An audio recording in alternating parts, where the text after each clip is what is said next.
Brush আছে? আচ্ছা, কি নাম বলো? হ্যাঁ, জোরে জোরে। অর্পণ দাস। অর্পণ দাস, ঠিক আছে। পেচ্ছাপের জায়গায় এমনি সমস্যা নেই তো? তাহলে জলটা বেশি করে খাওয়াতে হবে, বুঝেছেন? জল তো ওটার জন্যই তো বলছি যে ওআরএসটা দেবো, লাস্টে আমি দিয়ে যাব। জলটা খাওয়াতে হবে।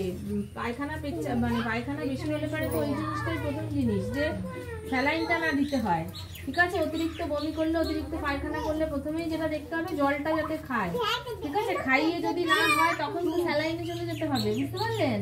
তাহলে সেই জলটা সারাদিনে আপনাকে অল্প অল্প করে খাইয়ে যেতে হবে। আর জলটা এখন তো অঙ্গনারী স্কুলে আছে, আপনি বাড়িতে গিয়ে বড় একখানি জল ফোটাতে দিন, ঠিক আছে? টকবক করে মিনিমাম 15 থেকে 20 মিনিট জলটা ফুটবে, জলটা ঠান্ডা করে ঢাকা দিয়ে রেখে দিন, ঠিক আছে? 1 লিটার মতন জল আলাদা করে রেখে দিন, ফ্যানের তলায় ঠান্ডা হতে, ঢাকা দিয়ে ঠান্ডা হতে দিন। ওআরএসটা নিয়ে যাবেন, আর একটু পরে নিয়ে গিয়ে ওটাতে গুলবেন, দিয়ে ওআরএস এর জলটা সারাদিন অল্প অল্প করে খাওয়াবেন, ঠিক আছে? আশা করি ধরে যাবে। যা সবই গ্যাস্ট্রিক মানে পেটের থেকে হচ্ছে, ঠিক আছে? এখন জ্বর নেই, হ্যাঁ? পেটটা ঠিক রাখুন, ওতেই জ্বরটাও ভালো হয়ে যাবে। পেট থেকে জ্বর হয় তো। এটা কি হয়েছে? এটা কি চুলকায়? হ্যাঁ, এটা কি হয়েছে? গায়ে কি সব বেরোচ্ছে? হ্যাঁ করো, বর্ষাকালে গায়ে একদম তেল মাখাবেন না এখন, হ্যাঁ? সর্ষের তেল, নারকেল তেল, কোনো তেলই এখন গায়ে দেবেন না, তাতে কিন্তু বাচ্চাদের গায়ে কিন্তু একদম চুলকানি বেরিয়ে যাবে। একদম গায়ে এখন কোনো রকম তেল ব্যবহার করবেন না, এটা সাবান দিয়ে পরিষ্কার করে শুকনো রাখবেন, ঠিক আছে? যদি বাড়িতে কোনো পাউডার থাকে হালকা করে পাউডারটা দিয়ে রাখুন, ওতেই আশা করি শুকিয়ে যাবে। নইলে একটা পাউডার লিখে দেবো, কিনে নেবেন। হ্যাঁ করো তো আরেকবার। আচ্ছা, দাঁত মাজো তুমি? কি নাম বলো? দীপিকা দাস, ঠিক আছে। রোজ স্কুলে আসো তো? আচ্ছা, যাও। যাও, তুমি দেখো দেখাস তো? খায় না? সকালবেলা কি খেয়ে এসছে তাহলে?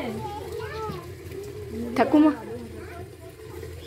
ঠিক আছে, এইরকমই খাওয়াবেন, ঘরে তৈরি খাবার খাওয়াবেন, হ্যাঁ? বাইরের চপ খাওয়া যেন না খায়। পুজো পুজো আছে,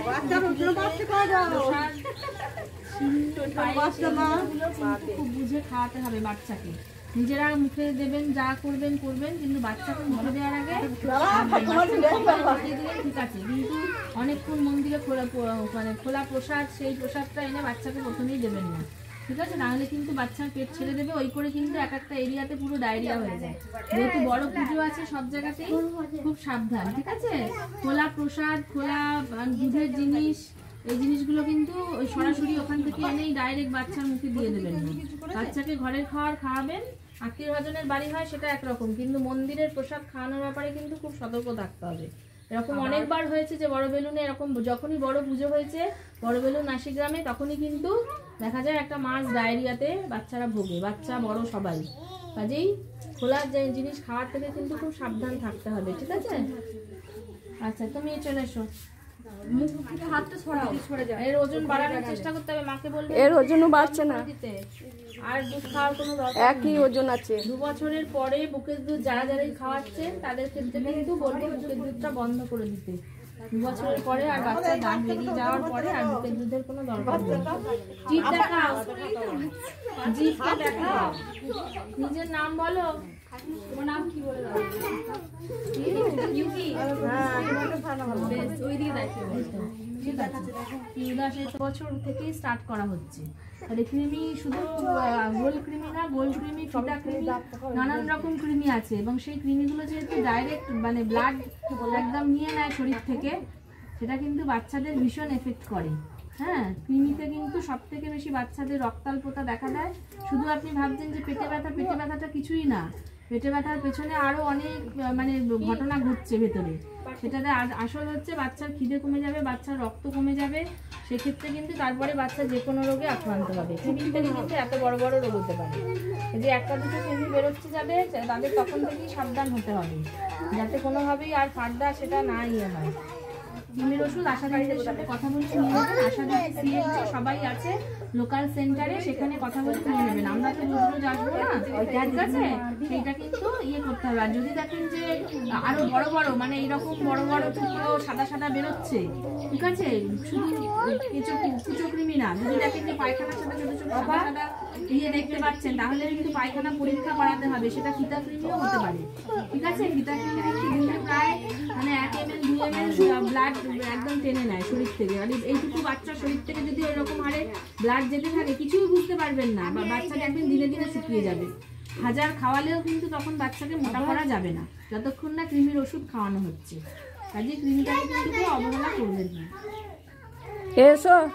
চলে আসো, চলে আসো। এ আছে এখানে নাম, হ্যাঁ চলে আসো। এরা কেউ আসেনি? আয়, ও মা রাখতে গেছিল। চা কে কে খেয়েছে সকালে? কি খেয়েলি? মুড়ি খেয়েছো? ভালো তো। হ্যাঁ, গুড় ছাতু এগুলো মাখিয়ে মুড়ি খেলে তো বাচ্চা সকালে গুড় মুড়ি মাখিয়ে খাইয়ে তারপর স্কুল পাঠায়। খেয়ে সব খেতে পারতাম। তোর কি শ্বাসকষ্ট আছে? এই বাচ্চাটার কি আগে কোনো সমস্যা আছে? না লাগে, ওর কিন্তু লাংসটা দুর্বল আছে। হ্যাঁ, ওকে মুখে গ্যাস দিতে হয়েছে এর আগে? দিতে হয়েছিল।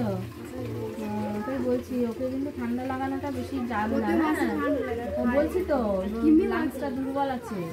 ওই তো বলছি কৃমিটা তো আরো শরীরকে দুর্বল করবে। কৃমি হয় খুব, মানে তাহলে কৃমির ওষুধটা খাওয়াতে হবে তো। কৃমি 6 মাসে অনুযায়ী দিলে আর হবে না। মাসে মাসে খাওয়াবেন না। মাসে মাসে কৃমির ওষুধের কিন্তু প্রচুর সাইড এফেক্ট আছে। মাসে মাসে নিজের ইচ্ছা মতো খাইয়ে গেলাম বাচ্চাকে, তাকে দিতে বিপরীত হবে। মাসে মাসে আপনাকে কে দিতে বলেছে? খিচুনি হয়ে যাবে কৃমির ওষুধের সাইড এফেক্টে, খিচুনি শুরু হয়ে যাবে।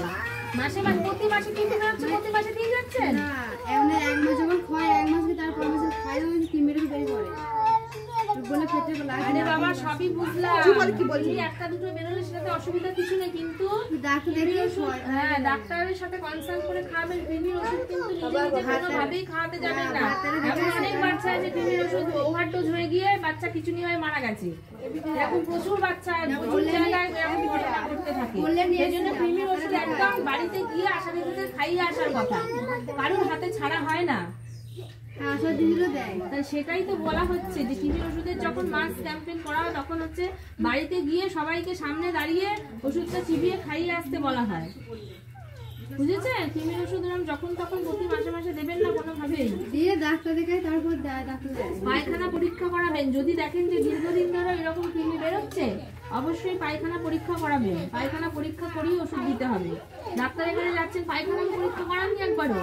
তাহলে আবার কি? তাহলে এবার পায়খানা পরীক্ষা করিয়ে নিয়ে সেই রিপোর্ট নিয়ে হসপিটালে যাবেন, সেই অনুযায়ী ওষুধ দেওয়া হবে, বুঝেছেন? প্রতি গ্রাম মলে কত কৃমি মানে সেই অনুযায়ী ওষুধটা হয়। আর একটা হয় সবার জন্য। সবার জন্য ওষুধে যদি কাজ ভালো করে না হয়, সবার তো দরকার হচ্ছে না। এই দেখুন এখানে অন্তত 20টা বাচ্চা দাঁড়িয়ে আছে, তার মধ্যে 2জন কি 3জন বললো যে আমার বাচ্চার কৃমির সমস্যা আছে। সবার তো হবে না, সবার যে কমন ডোজে সেই ডোজেই কাজ হয়ে যাচ্ছে। 2-1 জনের বেশি হচ্ছে, তখন তাদের ক্ষেত্রে এক্সট্রা ডোজ দরকার হচ্ছে। নইলে তো সবার ক্ষেত্রে মাসে মাসে খাইয়ে গেলাম ওরকম করলে কিন্তু বাচ্চার এবার খিচুনি হয়, তখন দেখবেন যে বিভৎস ব্যাপার হয়।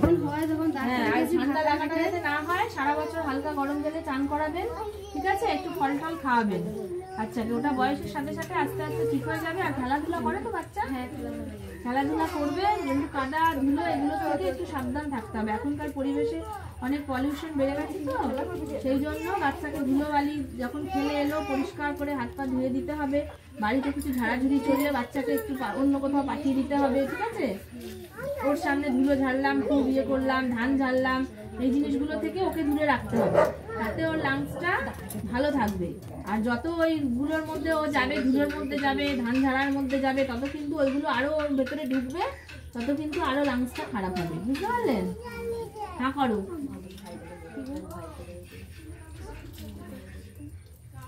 কি নাম বলো? হ্যাঁ, বলো ভালো করে বলো। আব্দুল ওহাব মন্ডল। আব্দুল ওহাব মন্ডল? ওহাব। আচ্ছা, ঠিক আছে। কানে ব্যথা ট্যাথা নেই তো? মুসলমানি হয়ে গেছে? ঠিক আছে, কোনো কষ্ট নেই তো? ঠিক আছে। আর কে বাকি আছে?